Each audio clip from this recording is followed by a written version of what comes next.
Good morning.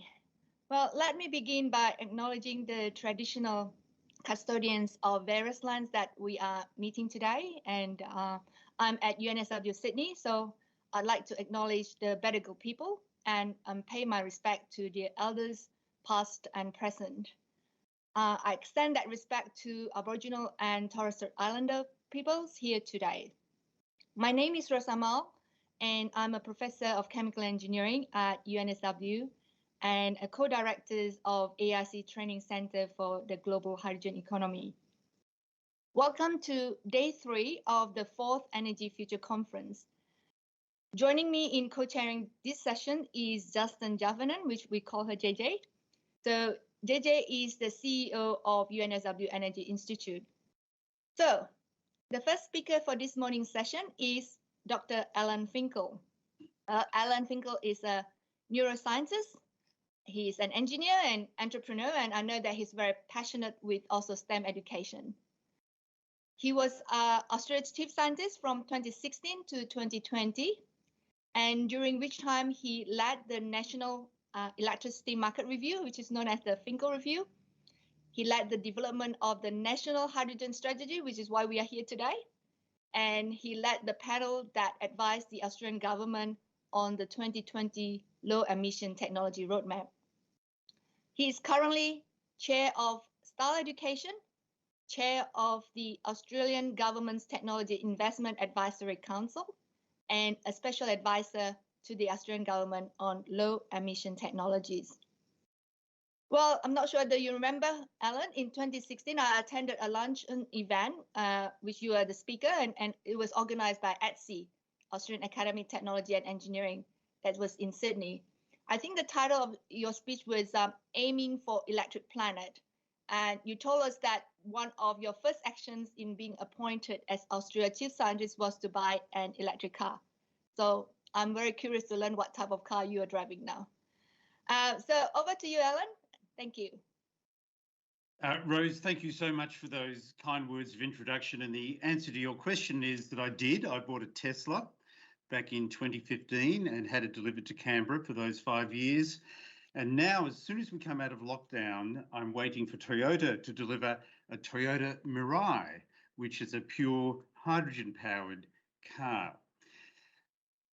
Getting on with the formal part of the talk, I'd like to speak to you today about the promise of hydrogen, the challenges, and some of the policy support that's available so that we can most smoothly unlock the potential.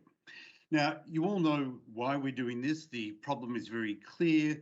The IPCC and scientists for decades now have been warning us about the global warming consequences to climate change. The reason why we're undergoing global warming, which leads to climate change, is also to a large extent very, very clear. And it's dominated, it's carbon dioxide into the atmosphere, it's carbon dioxide equivalents like methane and nitrous oxide. But when you're looking at total greenhouse gases, either globally or in Australia, you see a pie chart pretty much like this, with nearly 3/4 of the emissions into the atmosphere, total greenhouse gas emissions into the atmosphere, are a result of energy from burning fossil fuels, coal, oil, and gas. So the simplest thing, of course, is just to cut back dramatically on our use of energy. But I put it to you, that's not going to happen.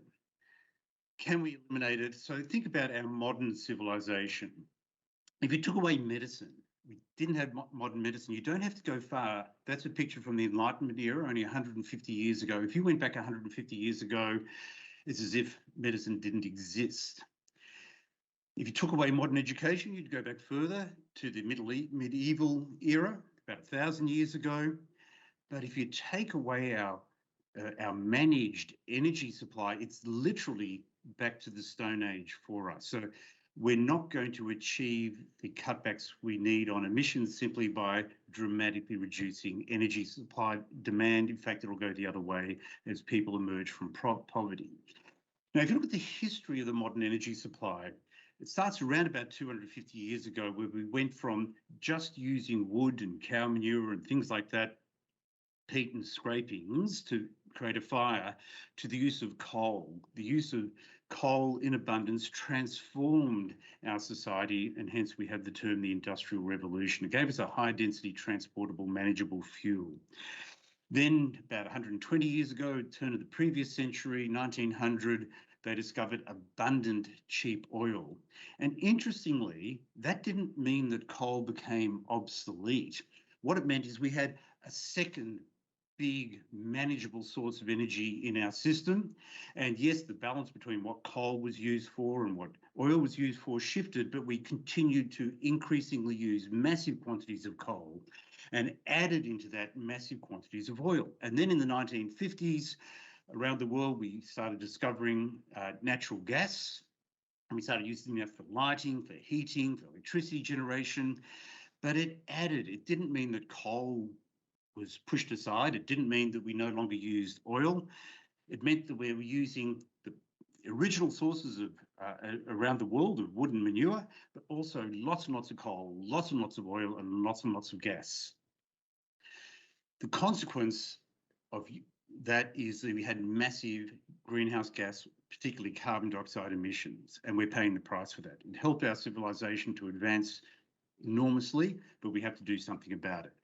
And this time, and this will be the first time ever in humanity's existence, this time the existing energy sources need to be replaced. And that's not a natural thing to occur. We need to replace heat, fire for heating with electricity. We need to replace coal in all its uses with electricity. We need to replace oil in all its uses with electricity. We need to replace gas with all its uses with electricity.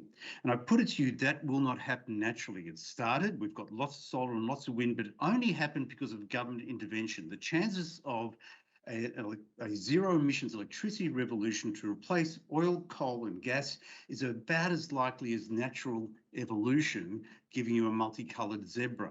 We need policy. There's an externality here that's being dealt with. We're not doing solar, wind and batteries because it's the cheapest and the easiest solution. It's getting cheaper all the time, but it started off hundreds of times more expensive than the oil and coal. And it's only because scientists pointed out to governments that we needed to do something that governments intervened with feed-in tariffs, with reverse auctions, in Australia in particular with the renewable energy target. Governments intervened to encourage industry and consumers to adopt the new clean technologies. I wrote about this earlier this year in a quarterly essay, and I dedicated the quarterly essay to an architect, Buckminster Fuller, because he said something truly enlightening. He said, to change something, build a new model that makes the existing model obsolete. What he was effectively saying, don't try and just shut down and crush what you don't like. Build something better so that people adopt the new, better model and make the existing model obsolete. So we need a new model, an alternative to the existing reality. Now, if you look at the emissions in Australia at the sectoral breakdown, you'll see that the biggest emitting sector is electricity, stationary energy, that's buildings and industrial heating, transport, and the fugitive emissions associated with the coal and oil extractions and exports. So those four on the left are really the sweet spot. They're the existing reality representing about 80% of Australia's emissions, the existing reality that we need to replace with a new model. And the new model is clean electricity. And Rose, you gave it away, but I'll get there in a second. It's a three-step process. First, we have to decarbonise our existing electricity supply that's used for machines and air conditioning and computing with the combination of solar, wind and hydroelectricity. And realistically in Australia, hydroelectricity is just going to stay where it is. It hasn't changed, increased in 30, 40 or 50 years, just a few percent, 5 or 6% of our electricity generation. All the growth will come from solar and wind. And then we've got to recognise that the built environment needs to be transformed to run on clean electricity and things derived from the clean electricity. So we have to increase our electricity supply, and then we need to increase it yet again to deal with transport.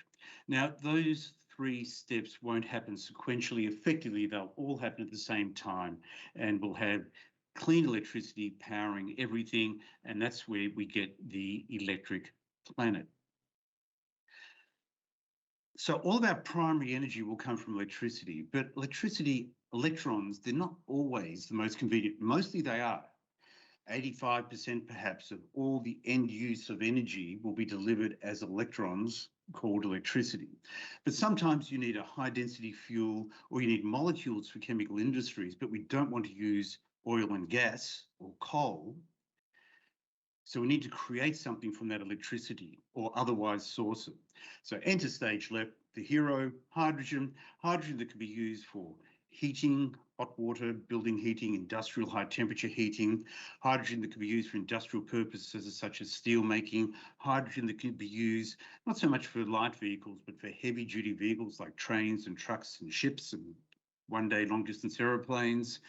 And in the case of Australia, in some countries, but not all, hydrogen as a means, and I say hydrogen and its derivatives such as ammonia and methylcyclohexane and other things, hydrogen can be used as a means for exporting our solar and wind renewable energy. Now, the scale of the opportunity, it truly is almost beyond imagining, but let's give it a try. So let's imagine a world where Australia is producing hydrogen in energy terms equivalent to our 2019 LNG exports. Now, in 2019, we exported 79 million tonnes or megatons of LNG. The energy of that LNG would be captured in less mass of hydrogen because hydrogen has got a higher specific energy density. So you need 33 million tonnes of hydrogen to get the same energy equivalent. And if we make that with electrolysis, and making some reasonable assumptions about efficiency, you'd need over 2,000 terawatt hours of electricity to crack the water to make that amount of hydrogen. Now, for some of you, that will be a meaningful number. For many, it won't. One way to look at that is 2,250 terawatt hours is 8 times the total national production of electricity in 2019. I'm talking about the national electricity market, the West Australian system, the mine sites, the Northern Territory. Our total electricity production in 2019 times 8 is what we would need to make that hydrogen. It's a massive opportunity. If you did it purely from solar, and you wouldn't, you'd use solar and wind. But if you did it purely from solar, that would be 1,000 gigawatts of solar capacity. I've also written that in parentheses as 1 million megawatts. It's the same thing. But the reason I did that is that you need electrolysis units to go with that solar capacity. And no one's ever built so much electrolysis that they've started to use the prefix giga. So electrolysis is still referred to as megawatts of electrolysis. And globally, last year, there was less than 200 megawatts of electrolysis installed. And we're going to need 1 million megawatts just in Australia. It's an enormous manufacturing opportunity as well as an export resource opportunity. Now, can we do this in Australia? Can we build such a big global scale industry from scratch? Well, of course we can. We've got the know-how, we've got the investors, we've got companies lined up to do it, and we've got the experience. We did it with LNG, and it takes time. It took 10 years from 1979 when the first offtake agreement was written till the first drop of LNG was exported in 1989. And it has taken us 30 years to get to the point where we're the equal leader in the world for LNG exports. Now, because of the climate pressure, the code red alert from the IPCC report, we need to do this more quickly. But there is clear investing, consumer and government interest in doing this, and I think that we will. There are many challenges, and I just want to give you 2 to think about today, but there are a lot more and you'll be talking about them today. The first one that I'd like you to think about, challenge number 1, I've written here, hydrogen is hydrogen is hydrogen. So imagine you're a buyer of hydrogen and you care whether that hydrogen was made with a clean manufacturing process that had no carbon dioxide emissions versus whether it was made with a dirty manufacturing process. There's no way you can look at the hydrogen and know. So the other way I could put this is, would you buy hydrogen from this man, from Vincent Price? Well, if you look at him, you probably wouldn't. But I would buy it from him if he came bearing a certificate of origin, some proof of the quality of the hydrogen. Now, out there, most people at the moment seem to use colour schemes to say whether hydrogen is good or bad. But that's a bit of a nonsense. You know, is green really zero? Is blue really bad? Is grey, whatever it is? The colour schemes are emotive. They don't actually give a buyer practical confidence in what the buyer is purchasing, whether the buyer is a country or a company or an individual. What we need is to measure numerically the emissions during production, whatever the production technology is.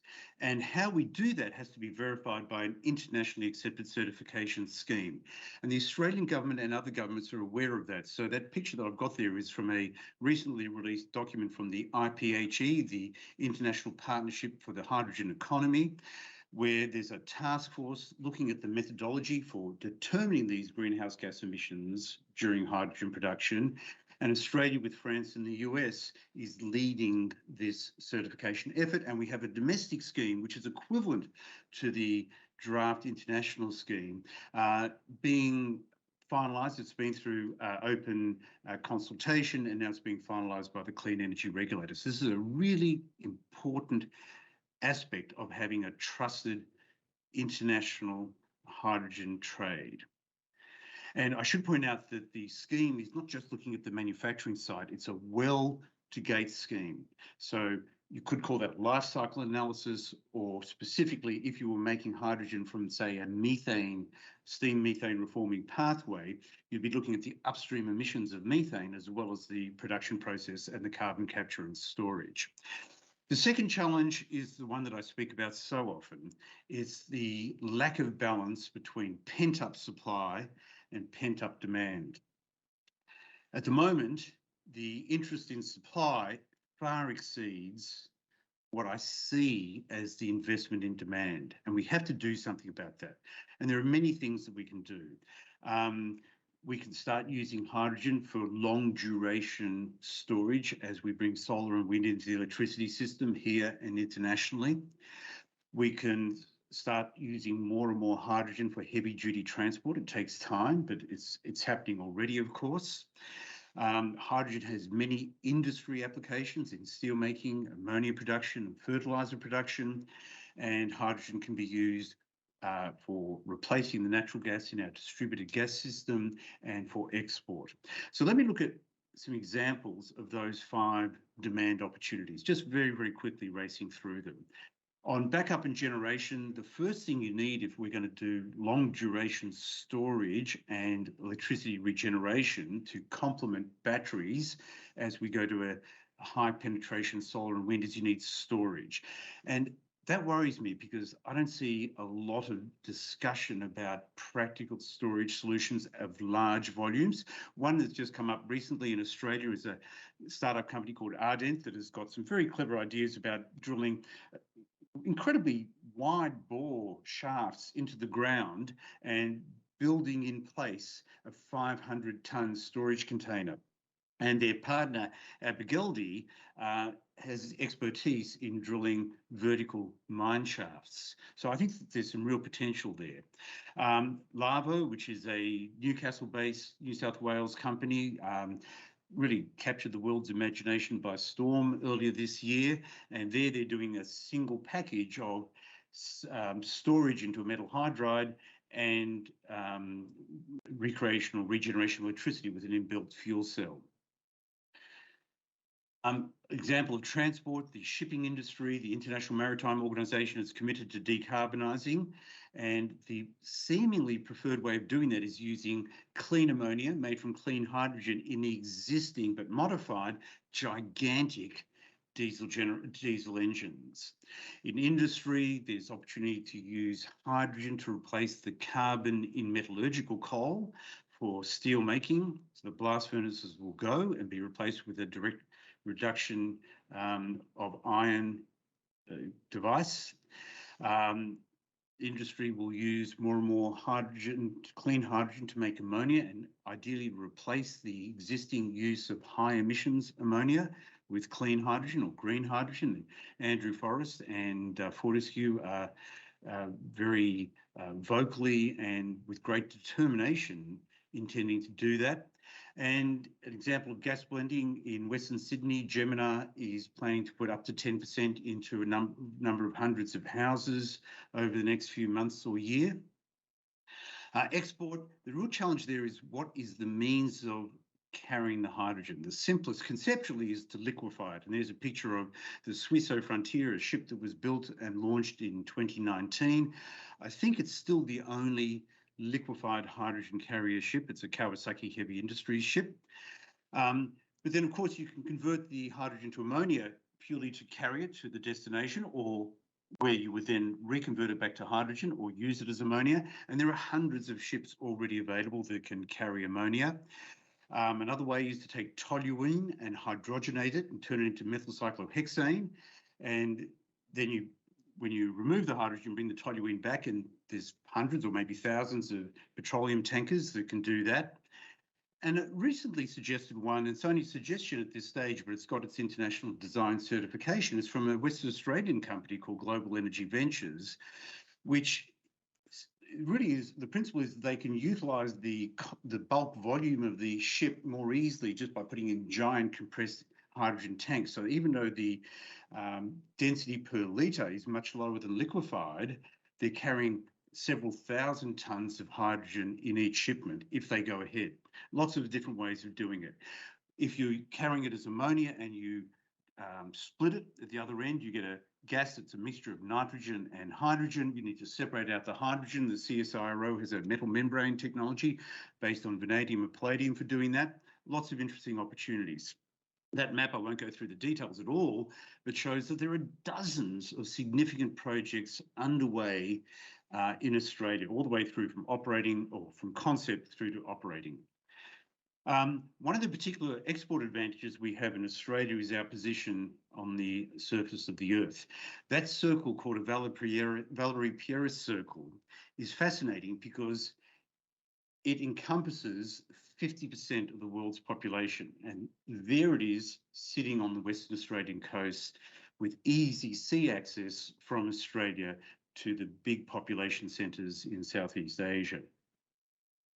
Now, I mentioned government policy earlier in my talk. It's important. The Australian government's signature approach to lowering emissions is through technology, through the Low Emissions Technology Roadmap. We put out the first statement, the first stake in the ground, if you like, last year. The next one is pending, depending on negotiations that are taking place at the moment. It's a principles-based framework where we acknowledge the importance for Australia, the whole of the world, to reduce emissions, but we want to do that without sacrifice economic growth and prosperity. And the conviction that technology can deliver solutions across all areas of the economy. The vision statement in the roadmap is a prosperous Australia recognised as a global low emissions technology leader. If you read into that, you could say that's having our cake and eating it too, or as was said by a famous person recently, cake, have, eat. Now, some of you will think that that was Yoda, but in fact, it was Boris Johnson at the Biden Leaders Summit earlier this year. New South Wales last week put out a very significant hydrogen strategy backed up with $3 billion worth of funding for this decade. And what intrigued me in particular, besides the $3 billion, was that it has very specific stretch goals, very much like a Japanese hydrogen strategy, like 100 refueling stations and 10,000 vehicles, et cetera, et cetera. So I'm very impressed with what's been done there, and we're seeing these kinds, or perhaps a smaller scale, but still very significant scale, of hydrogen strategies or roadmaps from all the states and territories in Australia, as envisaged by the National Hydrogen Strategy that was adopted in 2019. In terms of federal government work, I've been leading as a special advisor the brokering of bilateral partnerships, and one in particular that we signed a few months ago is the Australia-Germany Hydrogen Accord that was signed by the leaders of the two countries, or agreed by the two leaders, and it puts $130 million of co-funding into industry-to-industry technology demonstration projects purely in green hydrogen. And finally, much closer to home, like where Rose and others are. There's the ARC Centre of Excellence, or the Industrial Training Centre for the, I should say, for the global hydrogen economy. And its intention, as I understand it, and it's impressive, is to support industry through skills development and looking at all aspects of the hydrogen economy, right through from the science to the community engagement. Rose Amal, who introduced, and Francois Agui-Zinzu are the co-leads. Peter, who you'll hear from in a moment, leads the Hydrogen Task Force within that. 6 Australian universities, 4 international research institutes. It's big, it's important. It also has responsibility for contributing to the High Supply Project, which is a study on the supply chain for renewable hydrogen being delivered from Australia to Germany, and it's been done with Deloitte. You'll hear from Deloitte soon.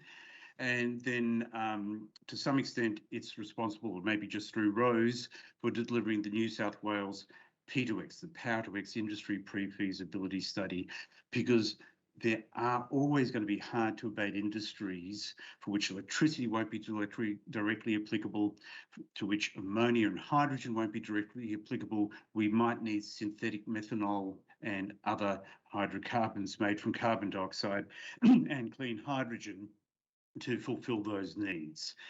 Basically, that's it. That's my overview. So thank you very much. And back to you, Rose.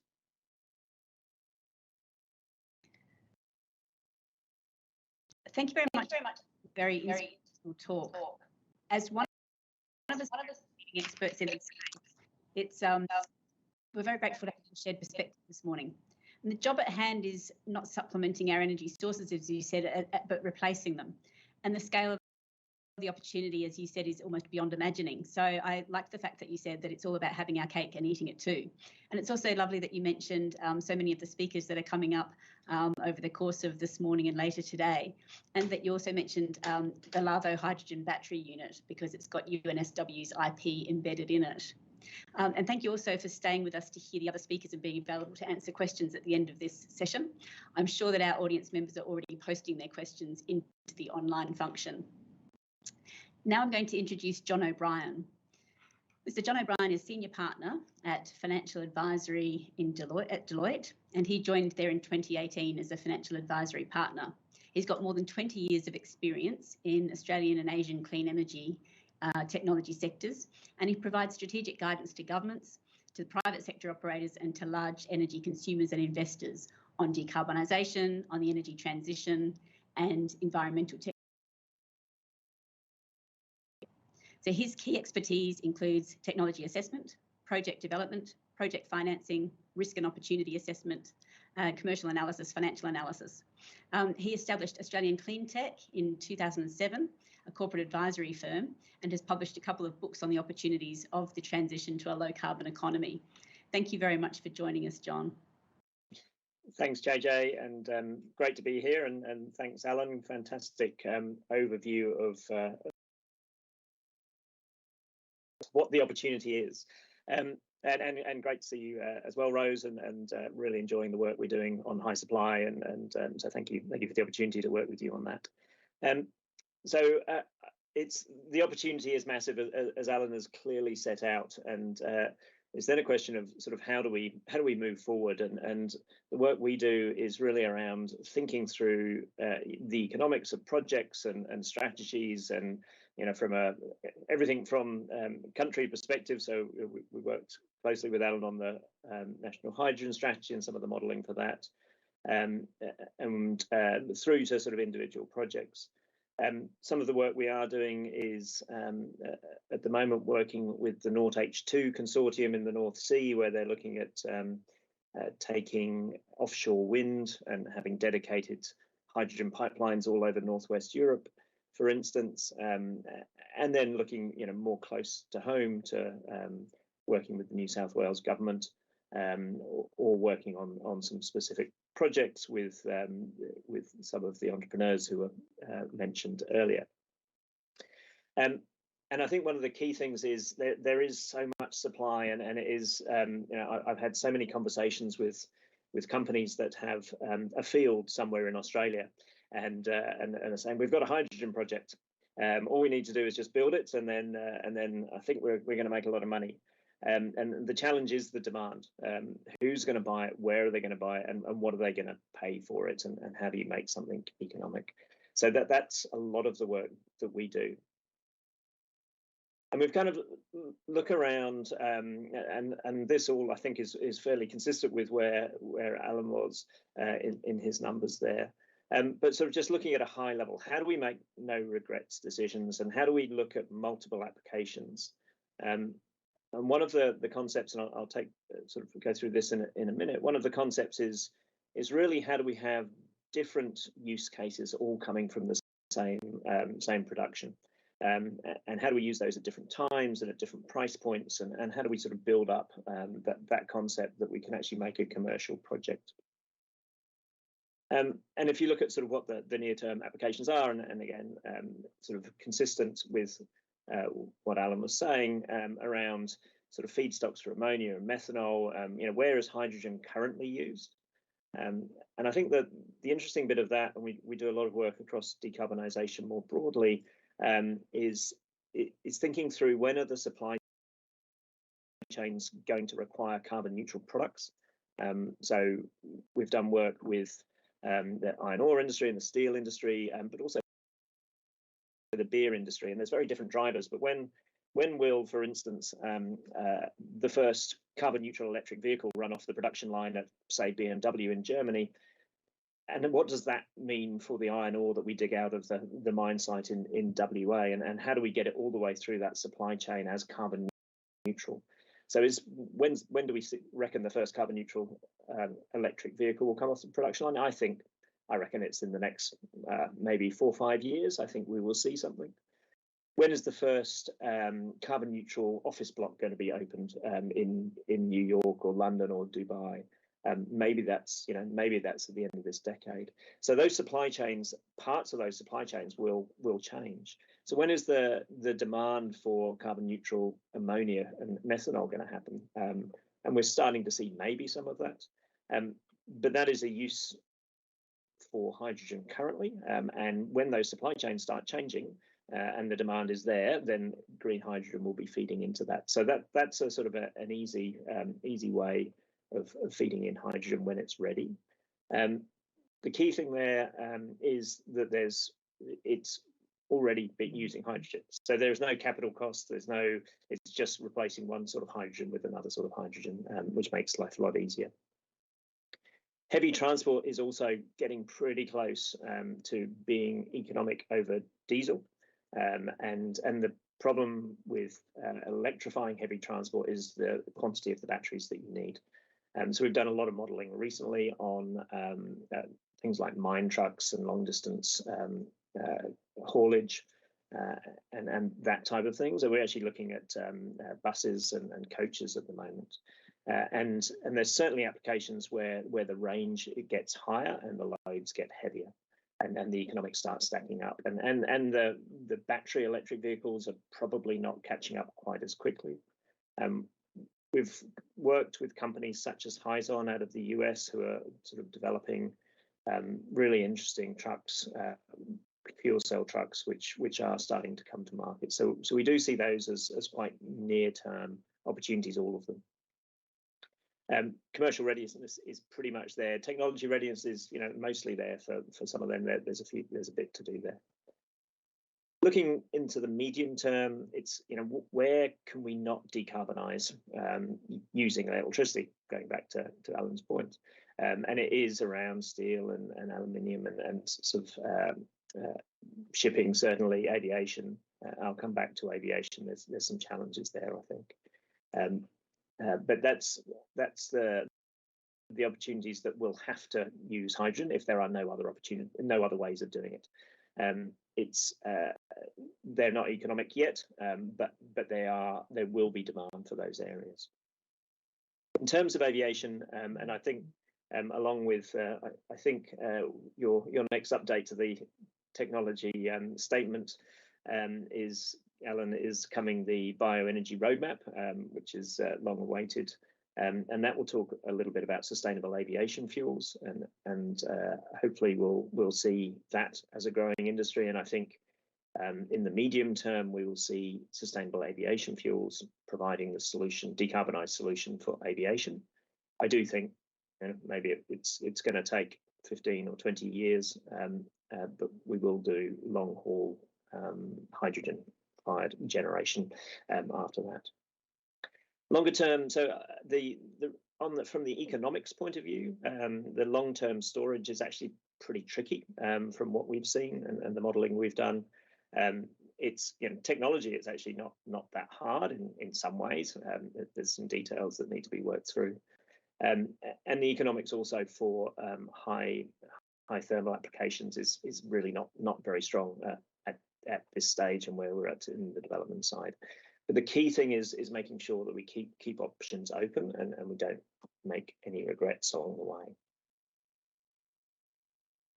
So we do a lot of modelling, and we've sort of got a model that runs all the way through. And the well to gate is a very good phrase I like. One of the phrases I've been using is water to wheel, and it's really important to think all the way through from the production and the beginning of production, and how do you get, if you're using water and making green hydrogen, how do you get the right quality water and the costs associated with that, all the way through the supply chain and transport and the refueling application and the cost of replacing the truck or whatever other equipment, and that is the cost. It's the cost of getting the joule to whatever the final application is, and it's really important to think through all of those aspects.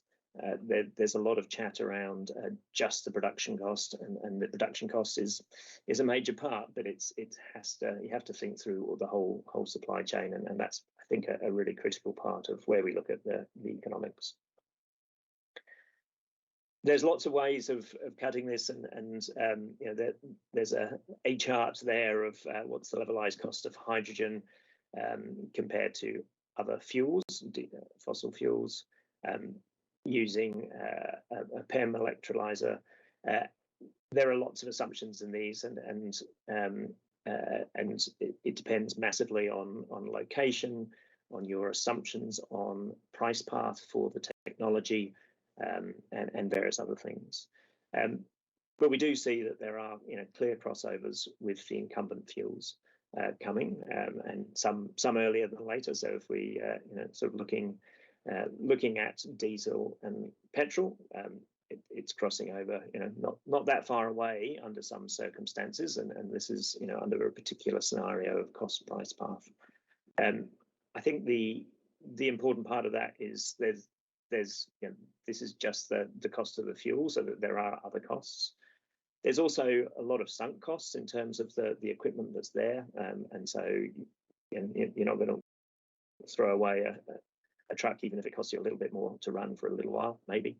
And there's a lead time in terms of when the cost signal is looking like it's going to be cheaper in a few years' time, and you're going to market to buy a new fleet of trucks, say, then you're going to consider it over the 10, 12, 15 years lifetime of that truck and that you will use. So if it looks like it's going to be cheaper over the lifetime, then you will buy ahead of it being cheaper. So the crossover point is interesting. There's lots of assumptions to it, and there's lots of other variables in terms of how off-takers and where the demand comes from is actually going to drive when adoption will happen. This is an interesting piece of work which we didn't do, came from the Energy Transitions Commission this year, and it was looking, if we do get to down to $2.70 a kilogram of production, what is the impact on the end product in terms of cost? So there's intermediate products, but actually on the end product, and if you look through steel and shipping and fertilizer, the end product, once you've got down to that price, and we're not there yet, we're depending on what you're looking at, you sort of two to four, maybe 5 times more than that. The end product is not, the impact on the end product is very little. So once we get to that, and I guess that was the underpinning point, The underpinning point of the National Hydrogen Strategy was really has to be the target, and that's where it was. So once you get to that price, then it doesn't cost you that much more to be using green hydrogen and decarbonising. The one exception for that is back to aviation. So it actually adds quite a lot to a long haul ticket price. This is on the assumption that there is no carbon pricing in comparison, so that obviously has another driver. But I thought it was really interesting to see the end product impacts. Couple of last things. One of the really good pieces of the National Hydrogen Strategy, our work, was the work on hubs, and I do think this is critical.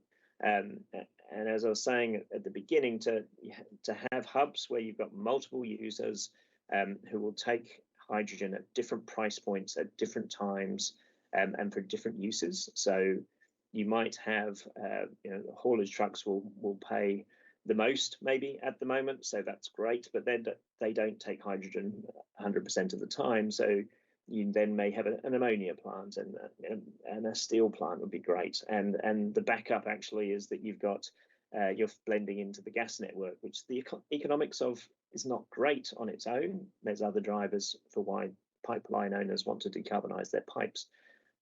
But if you have all of those things at the same place, then that allows you to have really high utilization of your electrolyzers. It allows you to flexibility as markets change and price points change, and it allows for effectively a more commercial operation to be built. So I think this is absolutely pivotal to what we will see, and there's going to be isolated projects coming, but I think the first big projects will be where it's complex and it's tough to get all of those parties together, but that's where we will see the first big projects really happening in my view. And finally, just a sort of a view around the world, and I think this is also really important because Australia is not the only country looking at the opportunity and starting to recognise that this is a massive opportunity for those who grasp it. And there is a lot of money going on through Europe, in the Middle East, in North Asia. And the numbers being talked about, and there's lots of a bit of smoke and mirrors in many of these numbers, I'm sure, but we're not spending enough yet to be really competitive. We are in a good spot in terms of geography for Asia, but if we're looking at our competitors and who's really thinking about global trade and global markets, we're not spending enough to be competitive in the long term, and that worries me. I think we have a big opportunity, and I think we'll need to scale up to take that opportunity. I'll stop there and back to you, JJ. I think it will be me, and well, thank you very much, John. And I guess that as we know that cost is definitely a key or the key to make or break the hydrogen economy. And when we're doing our road mapping exercise for high supply, I think one of the potential off-takers sort of said that the demand will be there if you can supply the hydrogen at the right price. So thank you again, John. Next speaker is Peter Asworth, and she is the chair of Queensland Hydrogen Task Force, and she is the director of Andrew N. Liveris Academy for Innovation and Leadership. And she is chair in Sustainable Energy Futures at University of Queensland. She is also a chief investigator, as Alan mentioned, in our ARC Training Centre for the Global Hydrogen Economy, and a theme leader in the centres. And the theme that she's leading focuses on social aspects of hydrogen. Peter is globally recognized expert in the fields of energy, communication, stakeholder engagement, and technology assessment. Well, Alan started today's session with the importance of policies, and John presented about the cost of the hydrogen modeling. And Peter will share with us the critical role of people, because whatever we do here is for the people and about the people. So over to you, Peter. Okay, thank you, Rose, and thank you everyone for having me, and it's wonderful to be part of the panel. I'm just looking for the little slide presenter that we had before. Anyway, there we go. Let's see what happens. Also, now I've gone back. Okay. I would like to start, first of all, by acknowledging the Jagera and the Turrbal people here in Brisbane, but also to just acknowledge the Future Fuels CRC, which funded this work, and my research team. I'm going to talk about citizens panels. I've presented a lot on our national survey. This work's about to be released, and so I thought it would be interesting to look at what happens when you start to deliberate in more detail. So we designed these panels as part of the Future Fuels work. So what is the role of Future Fuels in the future energy mix of Australia? And we really wanted to explore what did the public see about the opportunities and challenges for this? And then also what are some of the trade-offs that they see might move forward, and through that idea of deliberative engagement. So when you think about this deliberative process, often the citizens panels are used to actually work with policy and solve a policy problem. This wasn't set up like that, but actually we did encourage them to have sort of deliberate in detail. And Alan, you mentioned the role of trust, and that's a critical thing when we're going out to the public, especially when you're working under, say, a Future Fuels CRC where you've got different industry. And so one of the things that we established early on was an independent advisory panel. And they were really important in thinking about how do we design it, and also signing off the materials that were involved. And that was chaired by Hugh Possingham, Queensland Chief Scientist. We had people like Greg Bourne from the Climate Council, Alicia White from ENA, Leslie Dowling from DIS, and Matt Walden from ARENA. So a real mixed bag of experts to actually make sure that the information was trusted. We also had within the Future Fuels, the Industry Steering Committee, and also the research team. So it was a huge job. We developed a briefing guide that was also signed off that went to participants beforehand, thinking about who are the experts, what are the questions, and then settling on the scenarios that we went with. So in the end, through a lot of backwards and forwards, we decided on Greater Melbourne, Illawarra, Wollongong and South Australia. And each were chosen based on these different trade-offs. So we wanted a range of geographies, because in my survey work, we see very clearly that people in the city think differently in regions and so forth. So we wanted to do that. And also with South Australia, the population, if we were bringing people together, originally we were hoping to do them in person, it was still affordable to bring a state level together. If you tried to get that representation of Victoria and New South Wales, it would be much harder. Thinking about the state of energy transition, if some were more reliant on fossil fuels through to the greater penetration of renewable energy, as we saw, this idea of domestic production and export, because obviously Illawarra, Wollongong, there was discussions around Hastings Point and so forth, and then also, COVID. So these were the three that we focused on. So Greater Melbourne obviously had a high penetration of gas use and so forth. I'm just going to touch briefly on the demographics. I don't expect you to look in detail, but probably the bold is the one that's of most interest. So our goal was to have 42, and we used a market research company to recruit them. But even between when they were supposed to start and the actual start, you could see we only ended up with 40, 37 and 40. So that's a challenge. And then going the distance, I'll talk about the process, that we obviously have a bit of attrition. So it's interesting to think about what does that look like, and also the age representation between the different groups. And I'll talk more about some of the significance of that towards the end. And the other thing that is also of interest, I think, is that they were a fairly educated bunch, particularly the Greater Melbourne. So I just keep that in mind. And I think it's partly to do with when the market research starts to engage with the people, how do we get these different cross sections of the community? So I just wanted to flag that up front, as much as you try to aim for representative samples. Now this, I don't expect you to look in detail, but this gives you a bit of idea. So it was spread over 3 weeks, and there were inflection points where we actually collected data quantitatively. So before we even started, the participants would do a survey, and at the end of each week, they would also do their session. On the Monday evening, we would have what we called a learning session, and that had represent the whole lot, all of the citizens panels, so 125 plus the facilitators on Zoom working together. And that's when we would have expert presentation. And then the following day was Tuesday night was Melbourne, Wednesday night was Illawarra, and then Thursday night was South Australia. So it was a 3-week commitment, not helped by the fact that there was a public holiday in Victoria, so we spread it over 4 weeks. That just gives you a bit of an idea of the structure. Anyone wanting to do this, I would not do 3 at one time, but the beauty of it is that you capture it with social science and public attitudes. Context matters, so if something happens in between, so even if we spread them out, that could also change the results. This gives, next slide, just gives a little bit more detail, I suppose, what was happening in the topics and the questions. So the first week, our expert presenters was Greg from Bureau of Meteorology to talk about climate change and state of climate. And then Simon Smart from University of Queensland talked about energy, state of energy today, both in Australia and internationally. Week 2, we had Patrick Hartley to talk about hydrogen, Tara Hussain from University of Adelaide to talk about the biomethane biogas, and then Kelly from QCOS talked about low carbon and its effect on socioeconomic and different status.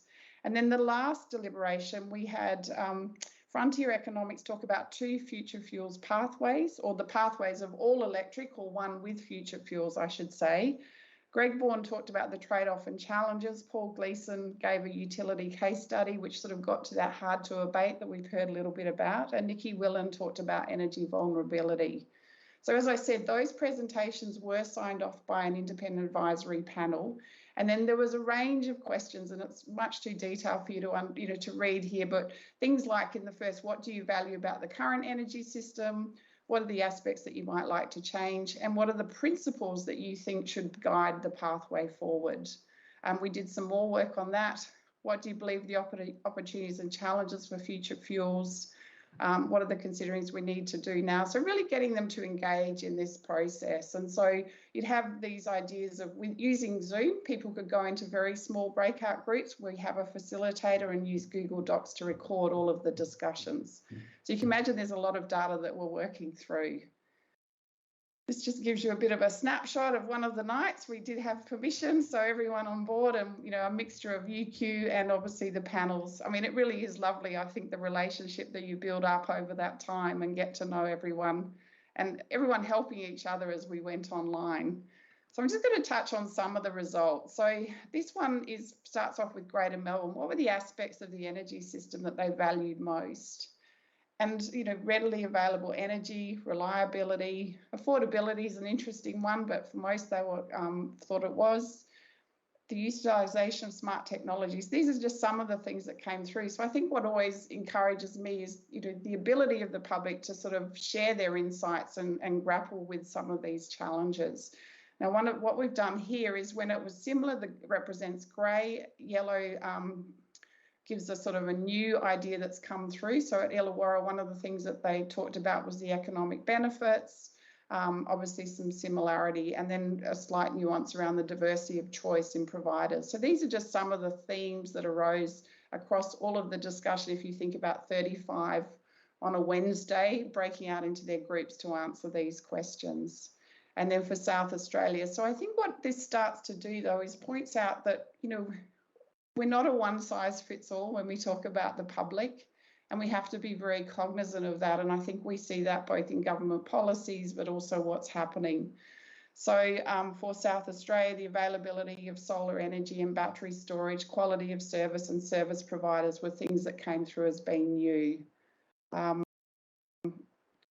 lots of similar themes as well. What are some of the aspects of the current energy system that they would like to change? So allow for more renewable, cleaner and sustainable sources. So this is Greater Melbourne. Solar panels, tariffs, billing and alternatives, government regulation on energy prices, technological advances, energy use behaviour at the community level. So I think there was also through the discussion this idea of, and we'll get to that in some of the principles, that there was a level of responsibility at different stages for government, for individuals and also for industry. So in Illawarra, education started to come up as something around energy savings. I've always said, Alan, we should send that quarterly essay to every Australian household. I think it would go a long way at helping moving us forward. Understanding how companies operate, but a lot of similar themes as well. And then South Australia, nothing sort of new, but also this idea of decentralisation and location of infrastructure. So as you can see, at each of these questions, there's a load of qualitative information, and I'm not going to go into all great detail. But when we looked at the different pathways, some of the considerations for the integration of future things that came up was safety, and that's very similar to our national survey. What are the personal cost and financial implications? And cost was an interesting one because we struggled when we looked at the scenarios, and there was a lot of, we looked wide across all of the different scenarios that are out there about what might be the future fuels, the future of hydrogen. It was actually really difficult to find one that everyone could agree on the assumptions, that the costs, and cost was probably the sticking point. So even when we went with frontier economics, there was sort of some issues around that. So it's really interesting, I think, to what can we do moving forward. Other issues was making sure reliability and security of supply, the opportunities around the economics that it could bring, the employment and workforce, but also training and reskilling. So I don't think any of these are surprises. But I think what it does, it endorses, the roles of what's happening or for government moving forward for those priorities that sort of came out of the hydrogen strategy. Keen for focus on renewable energy and emissions reduction, cognizant of the role of infrastructure existing, but also how do we develop it. It was interesting because we had those presentations on from QCOS and also Nikki Willand. There was a lot of discussion, also people that were renting. What does it mean for them? Which often comes up when we were doing the early rollout of solar, and how do people get access to that?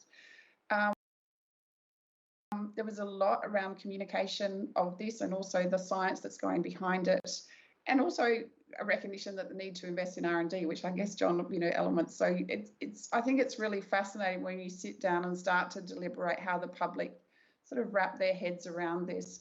This is far too detailed to read, but we did develop within each of the groups, and we probably could have done with more time, with these principles that they agreed would be important for this low carbon transition. So we have 3 sets of principles. So, for example, one of the principles, every person has the right to safe, reliable and affordable energy by fair tariffs and rebates, therefore all Australians. So they're quite broad. Some of them, the grammar's not quite perfect because we wanted to leave it in their language, but we're actually hoping to run a policy workshop with these principles that the public came up with to look at, well, how does that inform the transition and how does it align with everything that's going on, I suppose. So that's one of the future aspirations. I haven't gone into all of the detail of all of the quantitative because it would be far too much, but overall, people's self-rated knowledge around hydrogen and the future fuels increased across the 3. We definitely saw perceptions of energy sources, general support, willingness to use, and their experiential responses that they wrote qualitatively were all positive. And there was sort of this support for Australia versus export, the thing about focusing on renewable energy, the need for more investment, but also to make sure it's reliable, I suppose. So there's a lot of detail in here, which will, if you're interested, want the report soon to become public. This to me is a really important slide, which is really around the effectiveness. And obviously it's people's self-rated, but they're subject to evaluation of the effectiveness, on a scale of 0 to 100, and then also their experience, how positive was their experience, is, you can see on a scale of 1 to 5, it's quite high. On the right-hand side, the top one, how did they view their participation was encouraged, so from not at all to definitely at the top. So you can see on the whole, their contribution was valued and also discussion was fruitful. So from the point of view of moving from face-to-face and then going online, having these sessions as breakout rooms, that to me I think was a really positive feedback, and we're actually doing some more analysis around the effectiveness to sort of see what we can do. And there's many, many more qualitative comments that I think are quite insightful to use for policy going forward. I think that were the main things that I wanted to share with you. What are the recommendations that we take away? So we are actually going to undertake some additional deliberative panels, and one of the things that you saw was actually accessing the youth was really hard. So we're suggesting we might try and do a national youth panel Obviously, we're a bit challenged with daylight savings, but to actually focus on that sort of 18 to 25-year-old group, because obviously they're going to be important moving forward. And then possibly we think WA might be an interesting one to do as our next as well. I think the feedback shows that actually the process could be useful when you're thinking about new projects, local projects. The citizens panels, I think it actually is a way, and I know often we'll have consultative committees and so forth, but if we're really thinking about trying to inform people around this, I think there's an opportunity to think about using it where projects are proposed, to bring in the experts that have been signed off as being trusted and so forth. We really need to get some more accurate information around the costs for both all electric and future fuels pathways when we're trying to do this comparative, because I think that was the part that's all very well, but what's it really going to cost? And although that's difficult, we really did try to find different ones that we could use, and we talked a lot about and even the choice of frontier, I think, could have built upon, I suppose. The principles, as I said, we hope to take these to a policy workshop to really see how that's informing and what's happening in government going forward. There's a whole lot of questions that at the end of each week we would make sure that we responded to those and sent them back to the groups. And so I think we've got a lovely pool of frequently asked questions that relate to the challenge of hydrogen, to future fuel that we could use perhaps into fact sheets. I think there's also something, and we did talk about whether, this idea of renting homeowners and landlords and how people respond to the opportunities of low carbon. Now, that's possibly not much different from what happened with the rollout of solar and so forth, but I think it's interesting to consider. And there were issues raised that came up, not only about the renting and vulnerable groups, but also Indigenous perspectives. And I think as we think about where projects are rolling out, that's something that we should consider as well. I think I'm going to leave it there. So thank you very much for the opportunity. Hopefully it's given you a bit of an insight into the process. There's a lot to unpick, but I just thought it would give it a little bit different from the surveys that we've been doing. Thank you. Oh, that's wonderful, Peter. Thank you. It's fascinating to hear the public perspective, and tremendous that you could continue your research throughout the pandemic, because it's very timely and important work. So thank you. I've really enjoyed the perspectives shared by all of our speakers this morning, and lots of the conversations that I host are focused on technology. So I think all of your perspectives are vitally important, because we obviously need research and supportive policies and certification and finance and social acceptance for those technologies to be scaled, commercialised and rolled out. So it's really important to have all of your perspectives this morning.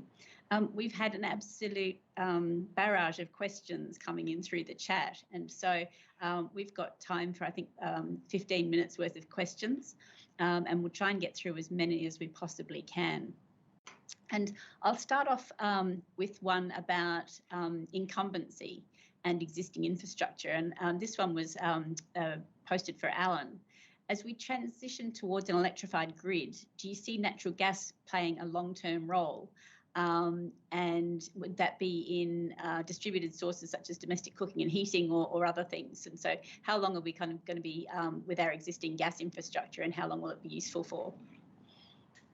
That's the $64,000 question, as they say, and the IEA tried to tackle that in their net zero emissions modelling. And they concluded that natural gas usage globally will increase this decade before it starts to decline, but it won't go to zero. They can't really see a future where there isn't some natural gas in the system, but it needs to be mitigated. It needs to have carbon capture and storage associated with it. So there's no doubt that natural gas used to firm up the solar and wind will enable us to bring in solar and wind more rapidly than if we didn't have it. What we're not looking to do is replace coal as a baseload generation with natural gas as a baseload generation, which is kind of what's happened in America. And now they're going to have to transition or wean themselves off natural gas. We're bypassing that, certainly in the national electricity market, and going from a heavily coal-based generation mix to a heavily solar and wind-based generation mix. But certainly for a while, there'll be an important role of natural gas in helping us to bring the solar and wind in at large scale as quickly as possible. The second part of that question was heating in houses. Look, domestic heat requirements can go two ways. Either we electrify and we use heat pumps for heating and cooling, of course, or we replace the natural gas system with hydrogen. And we don't know. A lot of the engineering studies show that in big cities like Melbourne and Adelaide, reusing the gas infrastructure is more cost effective than going to electrification. And the best way to learn is by baby steps. And so there's now a big move, as I mentioned, in Western Sydney, but also in Adelaide and coming up in Perth and Albury, Wodonga and other places, big moves to put 10% hydrogen into the system to develop some experience, and then we can make a decision later on. I guess that leads to another question from George Malteborough, and whether there's a potential to use green hydrogen as a pathway to methane, which can use the existing infrastructure rather than having a blended infrastructure approach. JJ, did you want me to take that, or John? Yeah. John, you might have some insights on that as well. Look, it would be ideal if we could, and technically you can do it. I mean, scientifically you can do it. You can use green hydrogen and carbon dioxide either found as a waste product, but in future we might not have that. But carbon dioxide extracted from the air to make a series of hydrocarbons, synthetic fuels of all kinds, including methanol and methane. And then you've got the same methane to use as we've been using so successfully for many, many years. We just call it natural gas. The trouble is it's expensive and it's hard to see the pathway to it being cheap. Now, I say that in the full knowledge that myself and others in around about 2000 looking forward to the future of solar found it very hard to see the pathway to solar ever being cheap enough to be adopted at a widespread level. But even knowing that, I still think making synthetic methane will be expensive. John, did you want to come in on the back of that? Yeah, and I mean, I think that the other bit sort of kind of links through there is the whole sort of biomethane activities, and so that in some ways that's an easier way to decarbonize gas pipelines, and there are feedstock constraints, and you know, as hopefully we'll see quite soon, you know, that's all been kind of fairly carefully modelled, but there is a real opportunity, I think, to use, you know, green hydrogen and biomethane to really make a significant impact on the emissions intensity of gas delivered. The other conversation that's I've had recently that's relevant is on sort of power to liquid. So in same concept, but taking green hydrogen and making it into liquid fuels, synthetic fuels, and a view that may be the answer to airlines. So rather than so initially it'll be sustainable aviation fuels. My view long term it'll be green hydrogen, but there's a view there that it might also be power to liquids. So, yeah, plenty of uncertainty out there. Forecasting the future is a tricky business. Indeed. Thank you. This question came up in a variety of different ways, and it started off as a technical question, but I think it's relevant to all of you. And it's, Alan, you showed some numbers. If you wanted to export the equivalent in LNG for hydrogen, someone's posed the calculation that would require 900 megalitres of demineralised water, and raw water is 1 to 3 times that number. And to put that into perspective, we use 2,500 versus 900 per day in Australia. And so the question was about the thoughts on the threats and opportunities for hydrogen production in a dry continent like Australia. And I guess that's got perspectives maybe from all of you. So Alan, you might want to start, but Peter and John, please do feel free to talk about other, you know, financial or community perspectives of water. Yeah, it will have community and social aspects that I'm sure Peter will want to talk on. The reality is you need ultra clean water, effectively deionized water, into the electrolyser. So simplest is to start off with nice clean rainwater, otherwise known as potable or drinking water. But communities come first. No one is going to allow a large-scale hydrogen facility to get first grab at otherwise drinkable water that a community would need. And it's true for agriculture and all industrial uses. So hydrogen is a new industry coming along, will be second fiddle. Having said that, there are still many, many places where there's surface water and artesian water that would satisfy much of the need for a hydrogen industry. But at the end of the day, there's always desalination available as part of the solution. And it turns out it's not particularly expensive. So desalination using solar or wind electricity with a reverse osmosis system would only add a couple of cents per kilogram to the cost of the hydrogen. And our target for the next 10, 15 years is H2 under 2, hydrogen for under $2 a kilogram. So desalinating the water, and there you've got no limit to how much you can use, would only add about 1% to the target price, and even less than that at the moment because the prices today are higher than that. I can jump in.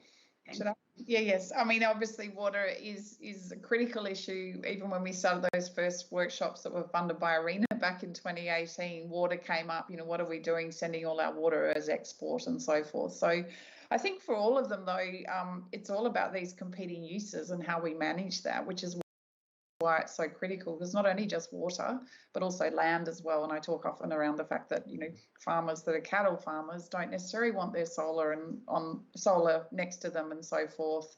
You know, if we're actually asked, if we think about the scale that's required, it's going to be quite critical. So I think it is really important to have those conversations. And and we talked a lot even early on in this idea of how you balance the trade-offs between these, that if you're signing up to supply a certain amount, you have to make sure you can guarantee it. So I think there's going to be a staged effect. We saw water issues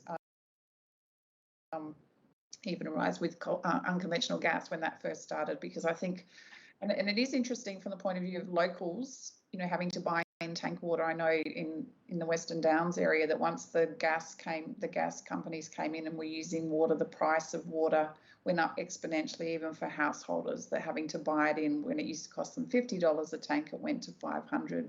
So there are a lot of policy considerations around this, I think, as well. And then for any social license, you know, managing the environmental impacts, whether it's from desal or the types of water use, are going to be also critical. So it's not to say it's not achievable, but I think it is a really important point that everyone's aware of and is working. But again, it's going to be working with communities, and we've put water on as one of our future investigations going forward with the Future Fuel CRC. Yeah. Great. Thank you. John, my next question is going to be for you, but if you wanted to wade in on any of the water aspects, I'd welcome that. I mean, we did. I remember Alan was very keen for us to look at that, both water and land, and other issues when we did the modelling. So there's some sort of stats in those reports back from a couple of years ago, 3 years ago now, and the overall quantity of water is maybe we weren't talking quite the same numbers at that point, but it was not significant compared to what is used by, say, the mining industry, but it's the local impacts, you know. So it's all about the community. So, you know, from a macro level, you know, maybe it's not that much water, but in the local community, it is really impactful. So, just like the wind farms and the problems they had with, you know, kind of making sure the communities were on board as they got built, it'll be very, very important for hydrogen projects to do the same. Thank you. There's a question. I'll start off with you, John, but it was also posed for you, Alan, and that is, again, thinking about resources and constraints from a minerals resource and manufacturing perspective. While there's a great opportunity, what are the barriers going to be when providing enough electrolyzers to meet the required energy volumes to do the replacement of coal and gas and oil? Yeah, I mean, the scale up of that industry is massively challenging, and I mean, it was great to see the Andrew Forrest announcement from the other day, and, you know, let's start building factories here. I mean, as far as, and I think you probably know a lot more about this than I do, but, you know, the large electrolyzers, you know, effectively have hand wound pieces of equipment, you know, at the moment, and there aren't any big factories, you know, they're coming, but they're just not there, and so you can't buy a 10 megawatt electrolyzer from a factory that's automated today, and we will be needing to buy a lot of them. So, but Alan, probably more your area. Well, John, I basically agree with everything you said. It's a nascent industry. It's just in its earliest stages, and at the moment, the cost per megawatt, whatever you read on the internet, triple it for the actual final installed project as people are going through their on-the-ground civil engineering learning curve. Very expensive at the moment to do electrolysis.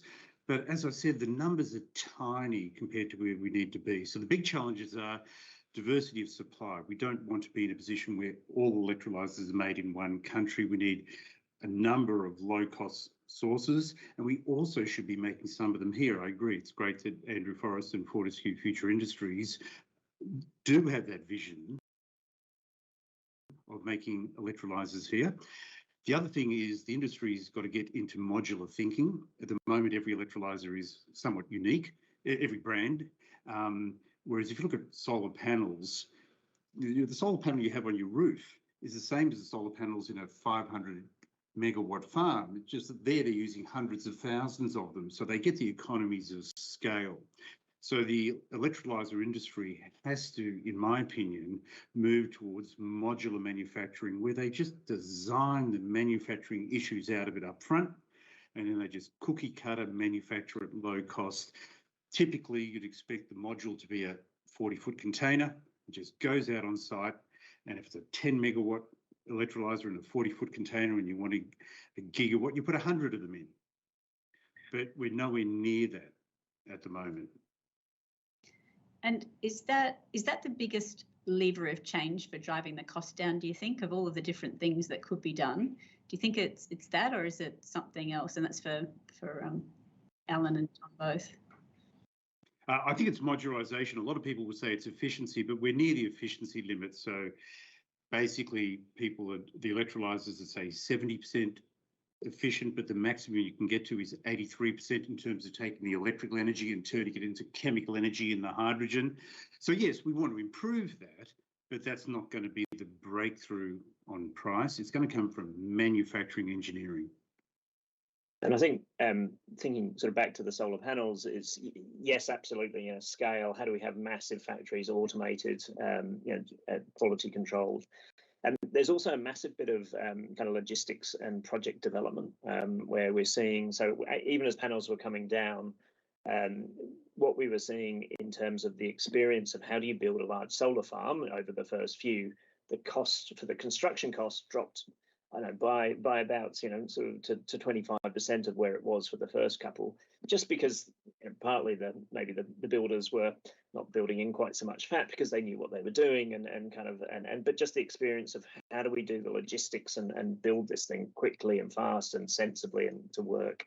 And as we build, so there's the building experience as well as the production experience.